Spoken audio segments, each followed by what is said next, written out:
It is very important for you to get to know your flute. And one of the aspects of getting to know the flute is removing and tying down the fetish, removing it, cleaning underneath it, and just getting to know your flute just to see how it even works. Now, the challenge here is to make sure you untie the flute. And basically, the knots that we tie on our flute are very, very tight because we want that fetish to be on there really snug.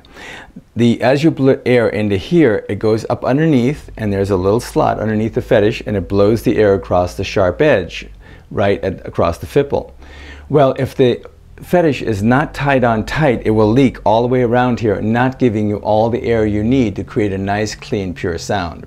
So the way to untie the fetish is I went ahead into the kitchen, and I got a fork. Any pointed instrument would work. Basically, we're using that to go ahead and loosen the knots. So just put your fork or your pointed instrument in there just to loosen things up a little bit, so you can go ahead and get the knots nice and untied. It's important to pay attention to how you untie the knots so that you maybe get a better sense of how to retie them. So, look at it and see how it was done. So again, I put the fork inside the little lace and I pull it out. Just like that. Just loosen it up. And we do tie them down quite a bit. So it may take a second to really loosen them up. There we go. Put the fork inside there, the point, and pull.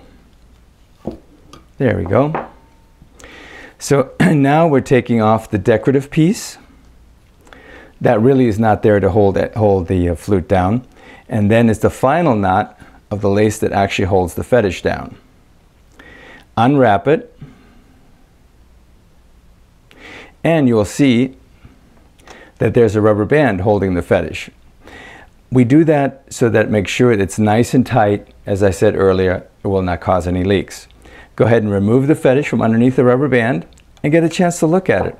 You'll see the fetish has its air passage right in here, carved underneath it, and it has the air hole that's underneath the fetish. The air goes in here, comes up underneath the fetish, and then goes right across the sharp edge fipple. It's good to get familiar with that, just to get a sense of how the flute actually works. When you have a mental picture of it, it'll really help you to play. Now to retie it, put the rubber band right back over the middle of the air hole, lift it up, go ahead and put your fetish underneath, and position the fetish approximately where you want that. And where you want that is right at the edge of the fipple hole, the sound hole. You never have it be over the sound hole. Have it be right at the edge or just slightly back. It doesn't have to be perfect right now because we'll be able to adjust it later on. Go ahead and take your lace and place it right back on to where you started, and you'll notice the lace has some wrinkles in it where it was tied into knots. So that's a good place to start. So you'll be able to get it right back on where it was. Go ahead and start wrapping it over the rubber band nice and snug. Use your fingers to hold it all together and continue to keep pressure on it. There we go. That's the last one.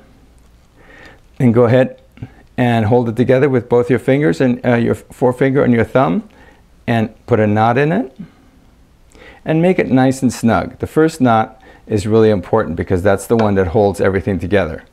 So give it a nice tug, and basically the fetish is on. Then you can secure it with a secondary tie.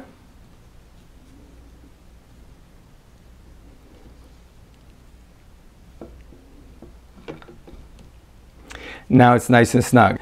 Then you have the option of putting the decorative piece on there as well, right over the top. And then once you're finished with it, you can always readjust it a little bit, just exactly where you want it. But that's the basis of tying a fetish back on.